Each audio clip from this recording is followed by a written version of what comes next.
This is problem 3-86. It's on page 139. A rigid tank containing 0.4 cubic meters of air at 400 kilopascals and 30 degrees Celsius is connected by a valve to a piston cylinder device with zero clearance. The mass of the piston is such that a pressure of 200 kilopascals is required to raise the piston. The valve is now opened slightly and air is allowed to flow into the cylinder until the pressure in the tank drops to 200 kilopascals. During this process, heat is exchanged with the surroundings such that the entire air remains at 30 degrees Celsius at all times. Determine the heat transfer for this process. A figure is given, but I'm going to copy it here so that we can talk about it. The tank on the left-hand side is connected by a valve to a piston cylinder device on the right-hand side. And the statement that there's zero clearance here, the idea is that there's no escaping of the gas as it flows from the tank into the cylinder. Now, the zero clearance also, we have to assume that this is a reversible process. Now, we haven't talked about reversibility yet, but think about it right now as a frictionless process, so that the piston is frictionless. And initially, the volume on the right-hand side begins at zero. In other words, there is no mass beneath the piston initially in state one. In state two, change colors here for state two. In state two, the piston moves up because now there is this transfer of, what is this, air, I believe. Yeah, it's air. Okay, so air flows from the tank into the piston cylinder device, raising the piston. And the question is, how much heat transfer is required? Because notice what happens. In state one, the pressure in the system is 400 kilopascals.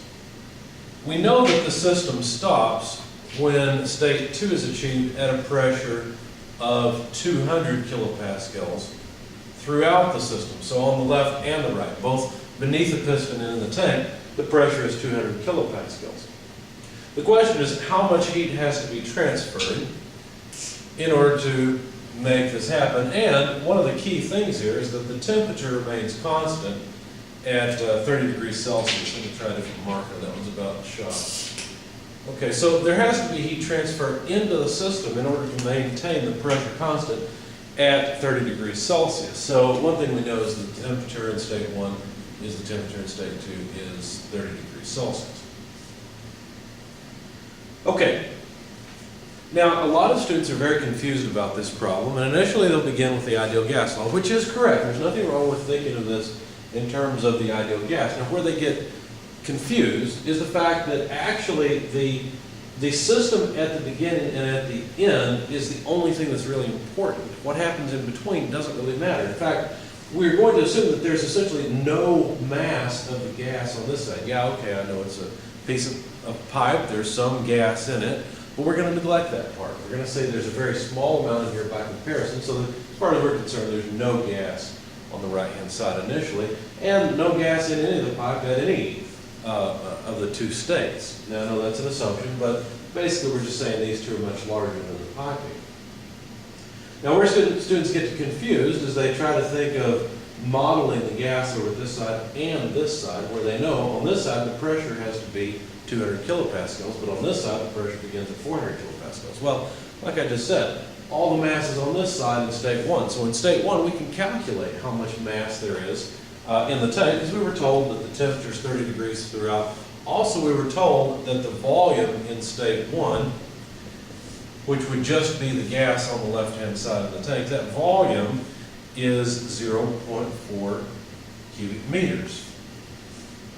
So we could actually rearrange the ideal gas law to say that the mass in the system is equal to P1 V1 over R over T1. So I just got that from the ideal gas law by rearranging it. So we can plug in the pressure of 400 kilopascals times the volume of 0.4 cubic meters, divided by the gas constant, which for air is 0.287 kilojoules per kilogram per Kelvin, multiplied by the temperature in state 1. We have to be careful here. It's not just 30 degrees. When you're using the ideal gas law, you must plug in the temperature in absolute units. So we must add 273 to get Kelvin out of this. So the Kelvin goes away, and if you haven't written this conversion factor in the front of your book, you should. A kilopascal times a cubic meter is a kilojoule. So kilopascal times cubic meter cancels the kilojoules, and we're left with kilograms in the denominator of the denominator. So therefore, this is the units of the numerator. Plug all this in your calculator, you find that the mass in the system is about 1.84 or so kilograms. I think I rounded this off a bit, as I recall. Anyway, the mass in the system does not change, right? None of the mass leaves the system. It all remains inside of it. It just moves. Some of it, in fact, moves from this side over to this side. Now, the volume of the tank doesn't change. The volume of the tank is still 0.4 cubic meters. So we could ask the question in the end, how much mass is on one side versus how much is on the other? Because we know that in state 2, the pressure on this side is 200 kilopascals. We know that the temperature on this side is still 30 degrees Celsius. And we know the volume is still 0.4 cubic meters. So we could ask the question, how much mass is in the tank at state 2? Let's see.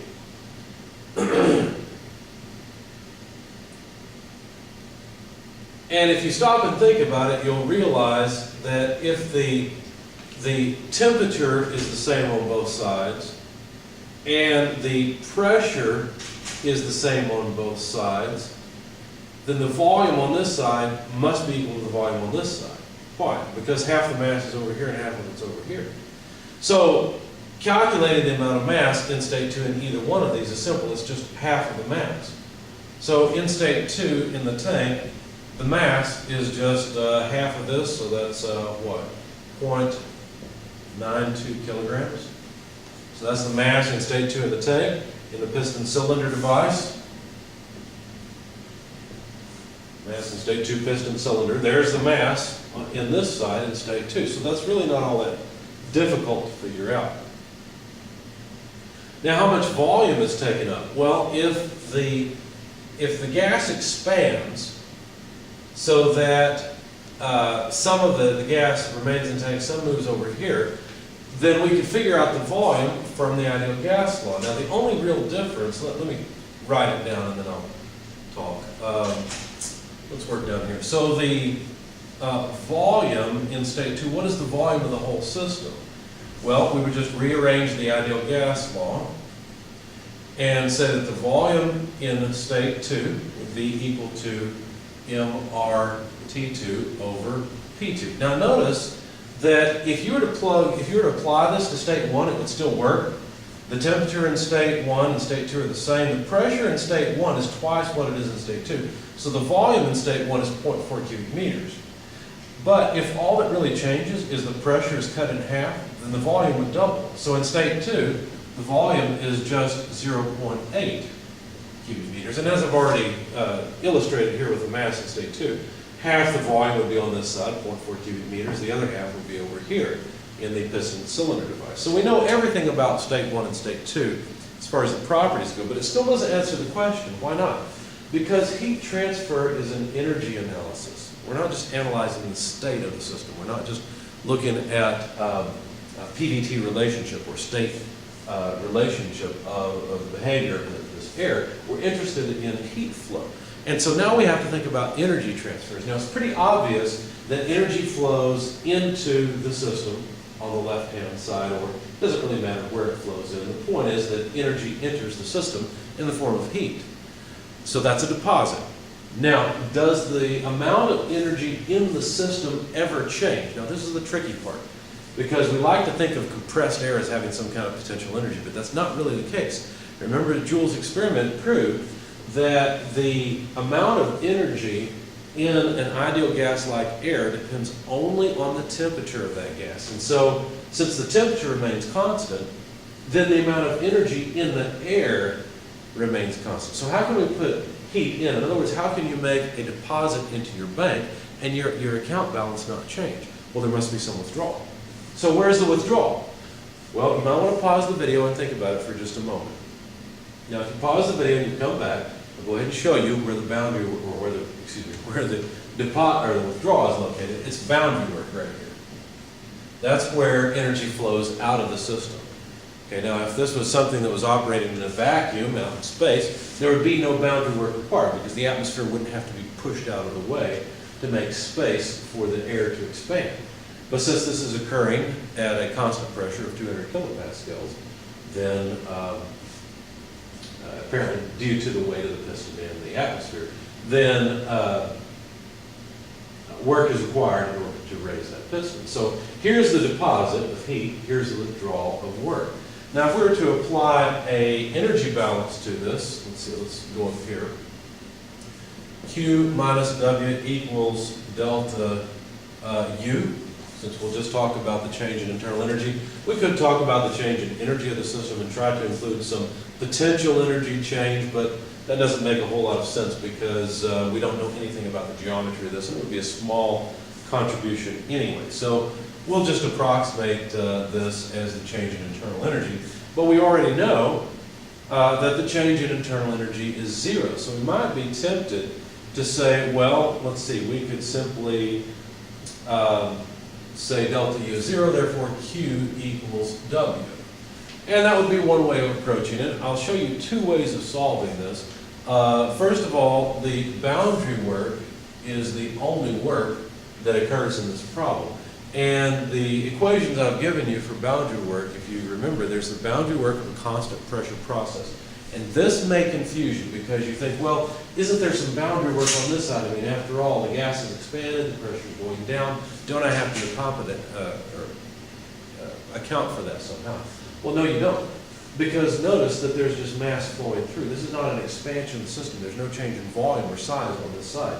On this side, there is a change in volume, but this side, that change in volume occurs at constant pressure because the valve makes sure that the pressure on this right-hand side is always 200 kilopascals. So this is boundary work at constant pressure, so we can simply evaluate this as P delta V. Remember, boundary work at constant pressure is evaluated this way. So, all right, so how would we deal with this? Well, let's see. The pressure we know is constant on the right-hand side. It's 200 kilopascals. And the entire system went from 0.4 cubic meters to 0.8 cubic meters. So the change in volume was an increase by the amount of 0.4. Now I'm going to go ahead and put the final minus initial volumes in here to make it clear. And remember, a kilopascal times a cubic meter is a kilojoule. So we've got units of energy, which makes sense. If you plug all this into your calculator, then you find this is 80 kilojoules. And we're pretty much done with it. Now, I was going to show you a trick that's commonly used by your author, and I want you to be familiar with it. So let's play with this just a little bit more. Going from the energy balance here, let's see, or better yet, from here. Go. We could rearrange this and say Q equals boundary work plus delta U. And then we could expand the boundary work as P delta V. It's supposed to be a V for volume, plus delta U. And then if you continue expanding this, what you realize is that you have P V2 less V1 plus U2 less U1. Continuing to rearrange a bit, what we have is basically P2 V2 plus U2 less P1 V1 and U1.